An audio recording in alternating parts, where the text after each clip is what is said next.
प्रशमन पराकस्मिक विसर्ग निरापेक्षो बंधुर विदित महिमा मंगल कर शरण्य साधूना भव भय भ्रतामोत्तम गुणो महावीर स्वामी नयन पथ। श्री अनंतानंद सिद्ध परमेष्ठी भगवान की, देवादिदेव श्री आदिनाथ भगवान की, देवादिदेव वर्तमान शासनाधि श्री महावीर भगवान की। संतोषामृत पिया। नहीं सताऊं किसी जीव को, कौन सा अनुव्रत आ गया? अहिंसाणुव्रत। क्या? अहिंसाणुव्रत, अहिंसा महाव्रत दोनों ही आए। नहीं सताऊं किसी जीव को, झूठ कभी नहीं कहा करूं, कौन सा व्रत आ गया? सत्यव्रत। और परधन पर वनिता पर न डुबाऊं, कौन सा हो गया? अचौर्याणुव्रत और ब्रह्मचर्याणुव्रत। पर धन पर नहीं डुबाना, अचौर्याणुव्रत। पर स्त्री पर आसक्त नहीं होना, ब्रह्मचर्याणुव्रत। और संतोषामृत पिया करूं, कौन सा व्रत हो गया? परिग्रह प्रमाण अथवा परिग्रह त्याग महाव्रत। कितना सूक्ष्म संक्षेप में तीनों का वर्णन कर दे। एक लाइन में पांचों अनुव्रत महाव्रत आ गए। पर धन पर न डुबाऊं। और उधर छड़ाना ने कहा, जल मृतिका बिन और नाही कछु गहे अदत्ता। वह श्रावक किसी की गिरी हुई, पड़ी हुई, धरी हुई वस्तु को कभी भी उठाकर नहीं लेता। कितनी चीज ले सकता है? बिना पूछे कितनी चीज ले सकता है? जल और मिट्टी के अलावा कोई भी दूसरे की वस्तु को बिना पूछे उठा सकते नहीं है। उठा सकते? क्या है वो? उठा ली तो क्या हो गया? आप रास्ते से जा रहे हैं, अकस्मात आपको 100 का नोट मिल गया, उठा लोगे? बच्चों सही सही बताना, उठा लोगे ना? बोलो भाइयों, उठा लेंगे आराम से। और क्या कहेंगे? क्या कहेंगे? मंदिर में डाल देंगे। बीच में बच्चा आ गया, माँ पैसा चाहिए, अभी तो है ना, अच्छा ये ले जा, फिर दूसरा डाल देंगे। फिर क्या हुआ? फिर डाल देंगे, फिर डाल देंगे। वो 100 रुपये का नोट अपने में ही खर्च हो गया। अरे हो गया तो हो गया, अपना ये मेरे को तो मिला था, मंदिर में थोड़ी डालना था। अब अथवा डाल भी दिया आपने, तो चोरी का माल मंदिर में डालने की आवश्यकता नहीं। हमारे लिए तो पर का धन लोहे के समान है। एक बार कबीरदास जी अपने बेटे कमाल के साथ जा रहे थे। चलते चलते रास्ते में एक सोने का कड़ा कबीरदास जी को दिखाई दिया।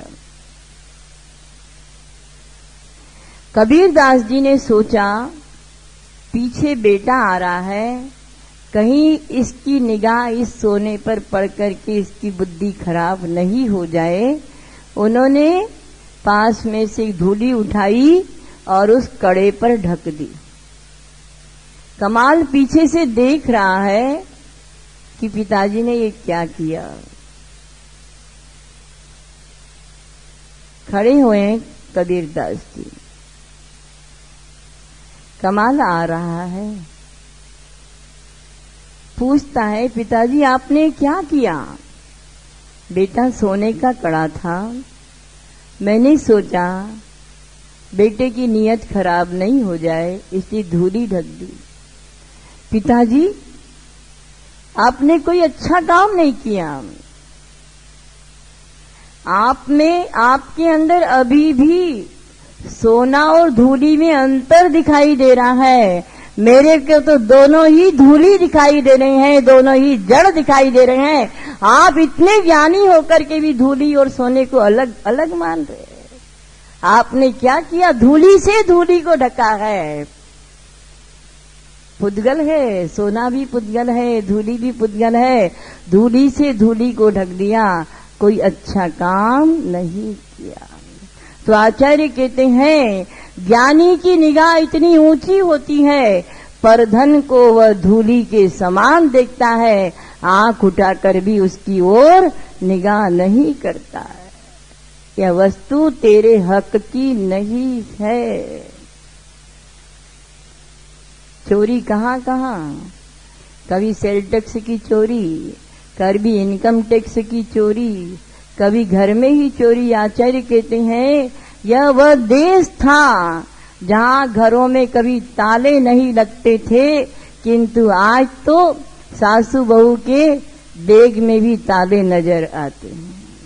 सासू को बहू पर विश्वास नहीं, बहू को सासू पर विश्वास नहीं, पोते को दादी पर विश्वास नहीं, बेटे को पिता पर विश्वास नहीं। सबके अपने अपने ताली चाबी अलग अलग। विश्वास क्यों नहीं? क्योंकि धर्म की परिभाषा नहीं समझी। पिसते चले जा रहे हैं हम लोग, किसमें? अधर्म में। चलती चक्की देख कर दिया कबीरा रोए, दो पाटन के बीच में साबित बचाने को।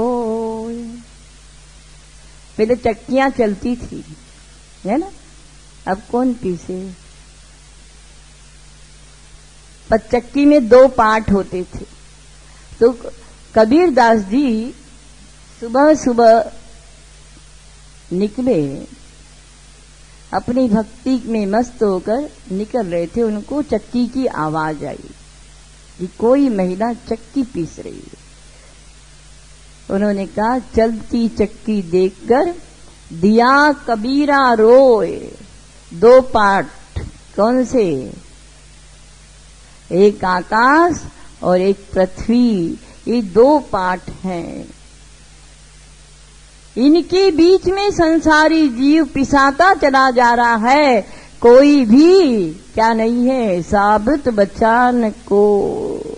जो धर्म की शरण लेगा, धर्म रूपी कील, जैसे उस चक्की में दो पाटों के बीच में एक कील होती है। जो दाना कील के सहारे होता है वह साबुत बच जाता है, और जो कील से हटकर रहता है वो पिसा जाता है।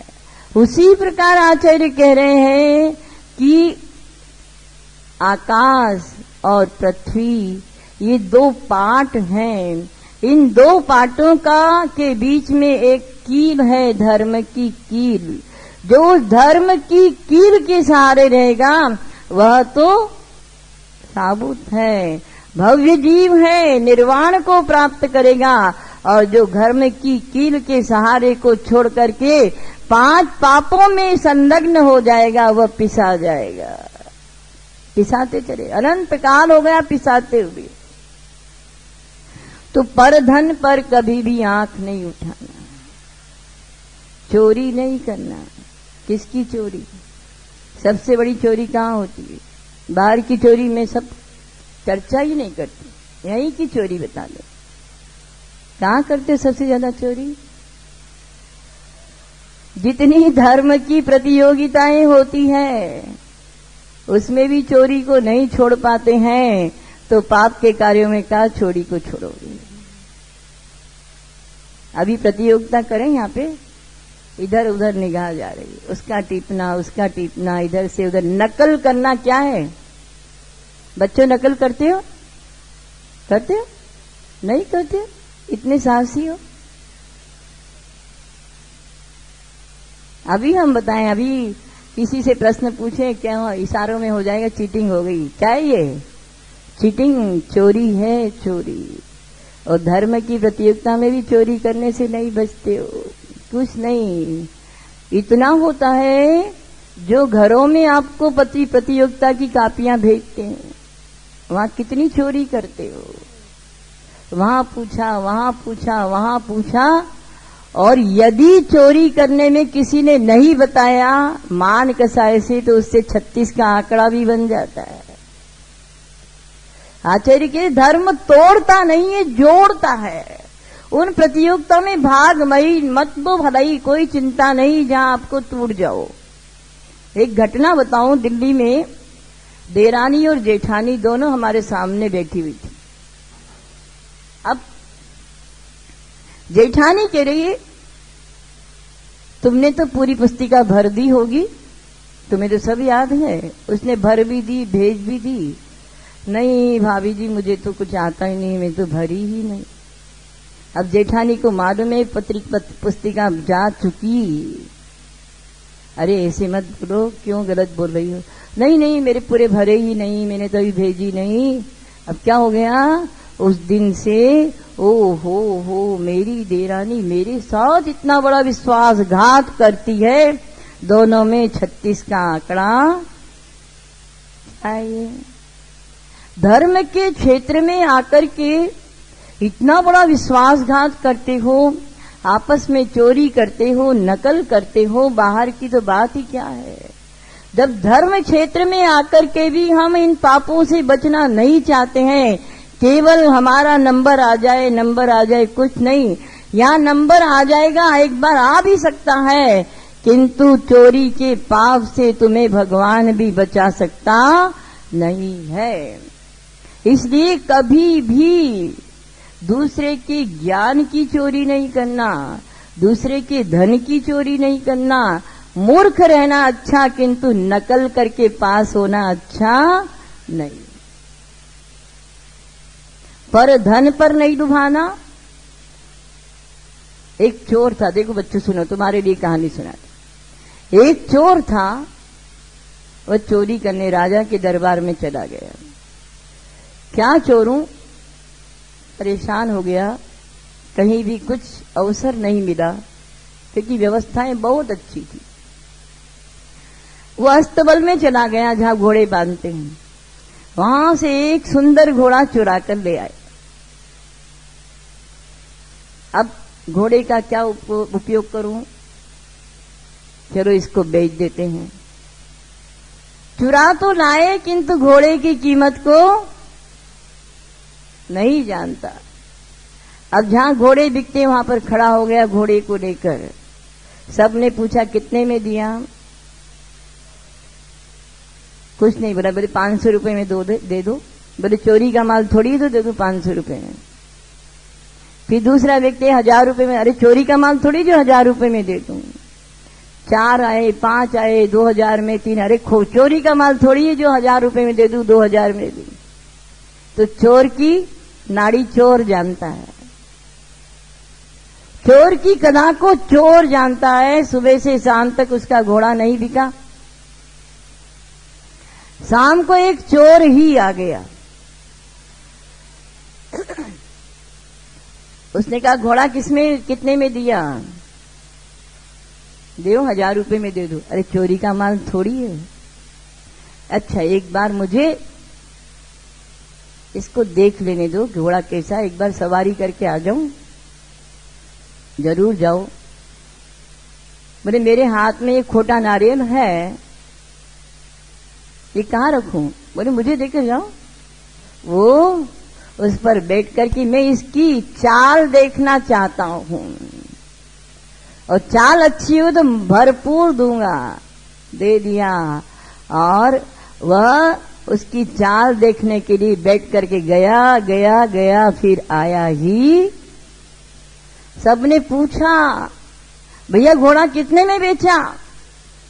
बोले जितने में लाया था उतने में ही। कुछ नफा हुआ कि नहीं हुआ? नफा, ये खोटा नारियल मेरे नफे में मिल गया। ध्यान रखना, चोरी के माल की यही दशा होगी, जितने में लाओगे उतने में ही चला जाएगा। क्या या तो डॉक्टर का घर बनना पड़ेगा और या क्या, किसका, वकील का घर। बस 2 घर बनना हो तो खूब चोरी करो, नहीं तो ईमानदारी से अपने हक की कमाई को खाते रहो, कभी दुखी नहीं। चोरी करने वालों को, 2 नंबर का कमाई करने वाले, नींद नहीं आती रात भर, फिर गोली को खाकर सोना पड़ता है। इसलिए आचार्य कहते व्यापार की चोरी होती है, अध्ययन में चोरी होती है, घरों में चोरी होती है। इन सब चोरियों से क्यों, पर धन पर नहीं डुबा करके बिना दिए किसी की भी गिरी हुई पड़ी हुई वस्तु को देखने का भी अधिकार नहीं। पर धन हमारे किसके लिए, किसके समान है, लोष्ठ यानी लोहे के समान है। कभी भी अपनी निगाह दूसरे की बढ़ती हुई को देख करके बिगाड़ना नहीं। फिर आचार्य कहते हैं पर वनिता पर न डुबाऊं, दूसरे की स्त्री को देखकर अथवा पर पुरुष को देख करके अपनी निगाहें कभी भी खराब नहीं करना।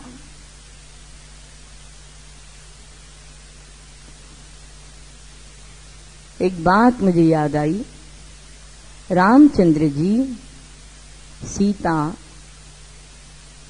और लक्ष्मण तीनों वन में थे। एक दिन रामचंद्र जी को भाई के साथ विनोद सूझी। वे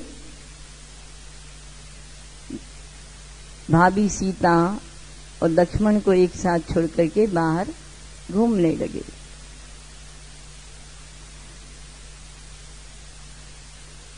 थोड़ी देर में वापिस आए और लक्ष्मण से कहते हैं पुष्पम दृष्ट्वा फलम दृष्ट्वा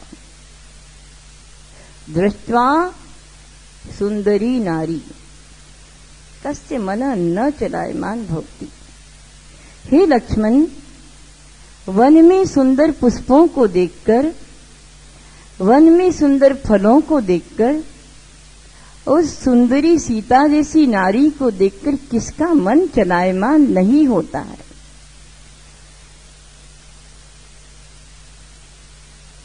लक्ष्मण सजग हो गए।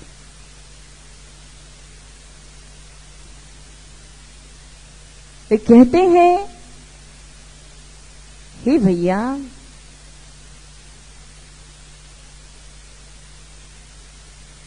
जिसकी माता पतिव्रता है और जिनके पिता सदाचारी हैं, जिनकी दृष्टि राम के चरणों में है, उनका मन कभी भी इन चीजों को देख करके पर स्त्री में चलायमान नहीं हो सकता। किसका होगा? बोले जिसके पिता व्यभिचारी हो और जिसकी मां दुराचारी हो, जिसकी भगवान से परे दृष्टि हो, उसका मन चलायमान होगा। मेरी मां पतिव्रता है, मेरे पिता सदाचारी हैं और मेरी आपके चरणों में भक्ति है, इसलिए मेरा मन ये सब देखकर भी एकांत में भी कभी सपने में चलायमान नहीं हो सकता। इसे कहते हैं पर धन वनिता, पर वनिता पर न डुबाऊं। ध्यान रखना, यदि कहीं हमारा बच्चा गड़बड़ी कर रहा है तो वहां कहीं न कहीं हमारे ही व्रतों में, हमारे ही संयम में गड़बड़ है। उसका फल बच्चे को भोगना पड़ता है। दूसरी बात है, आज हमारी स्थिति कितनी गंभीर है। पुरुषों की पूरी ड्रेस क्या है, पूरा शरीर ढका हुआ है, और महिलाओं की ड्रेस पूरी खुली हुई। जहाँ महिलाओं की ड्रेस, महिलाओं का एक अंग नहीं दिखना चाहिए, सिर्फ चेहरा और हाथ को छोड़कर। ये संस्कृति, वहां पूरी खुली ड्रेस है स्त्रियों की। क्या कहाँ है माँ, सासू, पिता, पति, किसके सामने हमारी कौन सी ड्रेस होना चाहिए, कोई पता नहीं। आप किस घर की बेटी हैं, बहू हैं, कोई बात नहीं, दोनों घर आपके लिए बराबर हैं, किंतु मर्यादाएं मर्यादाएं ही होती है। सीमा का उल्लंघन हो गया, ध्यान रखना। सीता ने लक्ष्मण रेखा का उल्लंघन किया था। लक्ष्मण बाहर गए, लक्ष्मण रेखा लगाकर गए कि भाई भाभी इस लक्ष्मण रेखा के बाहर आप मत कदम रखना, किंतु भक्तिवश उसने तो भक्तिवश ये साधु मेरे दरवाजे आया है, इसको दान दे दूं, अंदर से देती रही, किंतु उसने कहा बाहर आके दोगे तो ही, किंतु साधु की भक्तिवश वो कहां चली गई, लक्ष्मण रेखा को पार कर गई। और जैसे ही लक्ष्मण रेखा को पार किया, रावण ने उसको हरण कर लिया। उसी प्रकार हम भी संयम की मर्यादा की रेखाओं को पार हो चुके हैं। कहीं कोई सीमा नहीं, कोई बंधन नहीं, क्या पहनने हैं, किसके सामने है, कहाँ खड़े हैं, कोई मर्यादाएं है ही नहीं।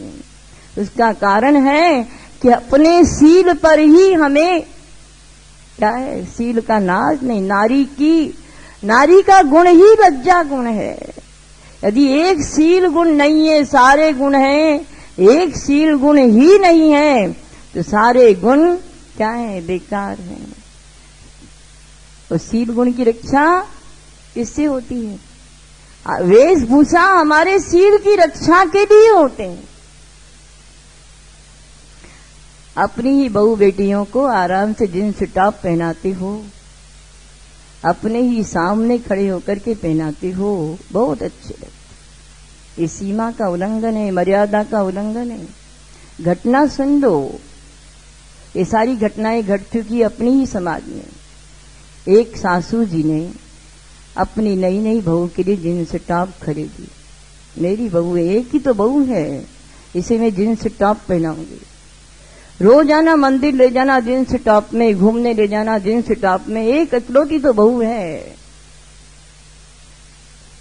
क्या हुआ उसका नतीजा? 15-20 दिन निकले होंगे, उस बहू ने अपने ही ससुर जी पर आरोप लगा दिया कि ससुर जी की निगाह मेरे प्रति अच्छी नहीं है, पति को सिखा दिया, दोनों घर से भाग गए।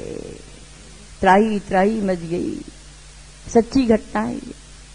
घूमते घूमते उन दोनों को साल भर हो गया, भटकते रहे, अंत में फिर आए। अब क्या दशा होगी घर में? इसलिए हमेशा हर चीज की मर्यादा होती है। कहाँ पहनना, जैसे रोगी की परीक्षा किससे होती है?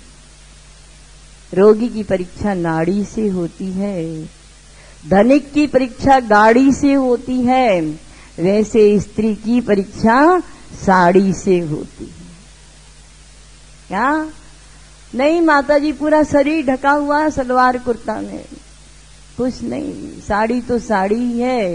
ये भारतीय संस्कृति की वेशभूषा है।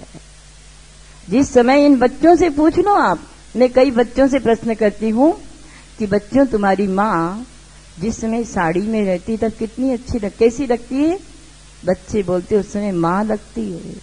और जिसमें सलवार कुर्ती में होती तब ये बच्चे बोलते उसमें फ्रेंड लगती है। सब बच्चे जानते हैं। बोले क्या करें, इसे बोलते हैं बच्चे, क्या करें। हम मंदिर जा रहे थे नारनों में, मैंने कहा माँ को बुला रहा, बोले माँ सलवार कुर्ता पहने अच्छी नहीं लगती।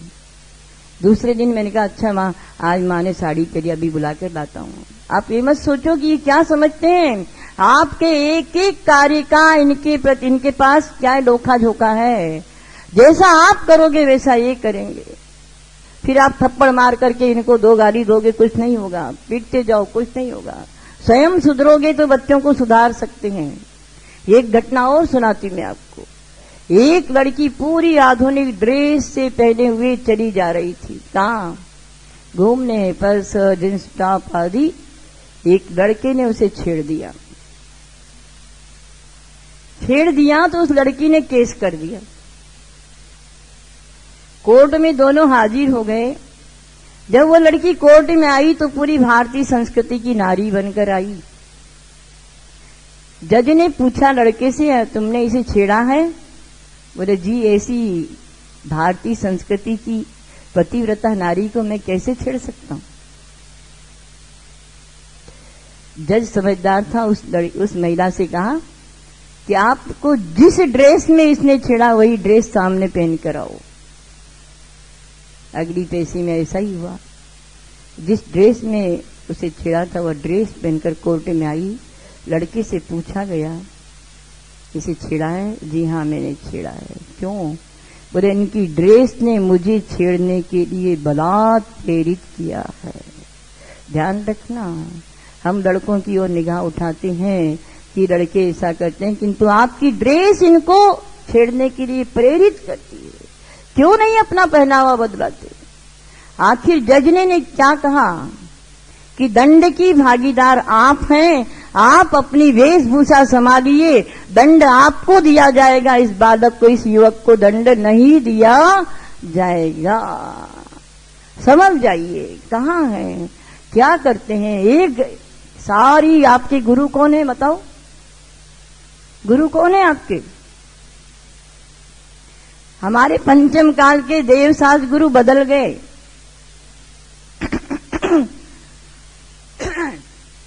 देव कौन है आपके, बता सकते हो? देव तो हो गए चाय देवी, महादेवता, सुबह उठते ही चाय देवी नमो नमः। और ठंडी के दिन हो तो बेटी बिस्तर पे चाय चाहिए, सबसे पहला नमस्कार किसको करोगे? चाय देवी को। ऐसे थोड़ी कर देना, हाथ नहीं दे, पर जब पियोगे तो नमस्कार होगा ना उसमें, ऐसे करके ही पियोगे, सिर झुका के। कोई यूं नहीं पीता है, चाय को पहले नमस्कार करोगे फिर पियोगे। पंचम काल का देवता चाय देवी। और पंचम काल के गुरु कौन हो गए आपके? गुरु कौन हो गए? टीवी आपका महागुरु, पंचम काल का महागुरु टीवी, नेट गुरु हो गए। क्यों? टीवी में आ गया ऐसी फैशन की साड़ी होनी चाहिए, सबकी एक ही ड्रेस होगी। टीवी में आ गया ऐसे बाल होना सबके एक। टीवी में आ गया यहाँ पिन लगाना, यहाँ पिन लगाना, यहाँ पिन लगाना, क्या समझ रहे थे? आचार्य देव कसाय पाउड़ ग्रंथ में लिखते हैं, साड़ी में, ब्लाउज में, किसी में धोती में, कुर्ते में, पूजा की धोतियां आदि होती, एक छेद वाला भी कपड़ा है तो उससे पूजा आदि नहीं करना चाहिए। कसाई पाउडर में लिखा है, निष्फल हो जाता है। और आज आप लोगों कितनी साड़ियों में 1000 10,000 की साड़ी, उसमें भी छेद करते रहते, पिन लगाई हुआ छेद और पहनते रहते। सारा गुरु कौन है? टीवी में कह दिया, वही ड्रेस, वही पिन, वही सारा खाना पीना, बनाना, कैसे बोलना, सारे लक्षण ही बदल गए। खाने के, पीने के, उठने के, बैठने के, बोलने के सारे लक्षण बदल गए। क्यों? सच्चे गुरु आपके हम 100 बार चिल्लाए तो कोई नहीं सुनता है। सुनते हो आप लोग? सुनते हो? मैं आपको सच्ची बातें बताऊं, हम लोग जयपुर में थे, सुशील जी वैद्य जी अच्छी बातें बता रहे थे कि महिलाओं ने अपना भाग्य बेच दिया, उनको अपने सुहाग की कोई कीमत नहीं है, उनका शासन अपने बच्चे पर भी नहीं चलता, दुनिया की बात, घर की बात तो बहुत दूरी। उसका रीजन क्या है? एक ये आज्ञा चक्र होता है मस्तक में, दोनों बीच में है ना। आज्ञा चक्र पर महिलाओं को अपनी बिंदी लगानी चाहिए, और बिंदी खसकती खसकती यहां आ गई, बिल्कुल कहां आ गई? यहां आ गई। और यहां बिंदी किसकी लगती मालूम है? बनारस में जाओ, जितनी भी वेधव्य साध्वियां हैं उनकी बिंदी यहां होती है, वो सफेद बिंदी होती है ना। तो वे कहा करते हैं कि जितना आज्ञा चक्र पर लगी हुई बिंदी स्त्री की घर में आज्ञा चलाती, ये साइकोलॉजी चीजें हैं। और अच्छी की तो आ गई, पुरुष कहते हैं हमारा तो भाग्य की, हमारे सौभाग्य की इनको कीमत ही नहीं है। कहाँ है? कपड़े किनते हैं, यहाँ पिन फटे हो जाते, इतना देखो फटके इतनी फट जाती साड़ियां उन पिनों से, फिर भी पहनकर पूजा कर रहे हैं, दान तक देने आ जाते हैं फटे कपड़ों से। एक नई नई बहुत ही कोडरमा की बात है, उसकी यहाँ पिन कितनी पिन आप जानो कितनी लगाते। अब घर में कोई नहीं था, उसने गैस लगाने के लिए तुली जलाई, वो तुली उधर नहीं जाके इधर आ गई। सिंथेटिक साड़ियां हैं, वह यहां वो पिन निकाले इतने तो भर जल गई, ऊपर का सारा हिस्सा जल गया। ये सब समझना है आपको चीजें। हाँ माता जी बिल्कुल बात ठीक है, किंतु करना तो वो ही है जो टीवी में देखा है। हॉस्पिटल लेके गए, सब कुछ किया, किंतु वह बच नहीं पाई। घरों में सब प्रकार की स्थितियां, यदि आप बिना पिन के साड़ी पहनते और फटाफट एक फेंकी और फटाफट से जिंदगी को बचा लेते। अब कहां की पिने निकालोगे? क्या पहले ही सब व्यक्ति साड़ी अच्छे से पहनते नहीं थे? हम लोग ही पैदा हुए 8-10 साल में, क्या बवंडर मचे। तो सारा खाना बदल गया, पहनना बदल गया, ओढ़ना बदल गया, क्योंकि सच्चा गुरु आपका कौन हो गया? टीवी। टीवी में ऐसा आया था। बच्चे भी कहते मम्मी आप नहीं जानती हो, टीवी में आया था ऐसा भोजन बनाना चाहिए आपको, इतनी भी अक्कल नहीं, वैसा भोजन बनाओ, वैसी पाव रोटी बनाओ, और आप बना कर देती हो। एक दिन नहीं बनाओगे तो दूसरे दिन वो आपको हुक्म नहीं चलाएगा। किंतु एक ही तो बेटा है, उसकी नहीं सुने तो किसकी सुने। बहुत विकट स्थितियां हैं। तो आचार्य कहते पंचम काल में देव बदल गए।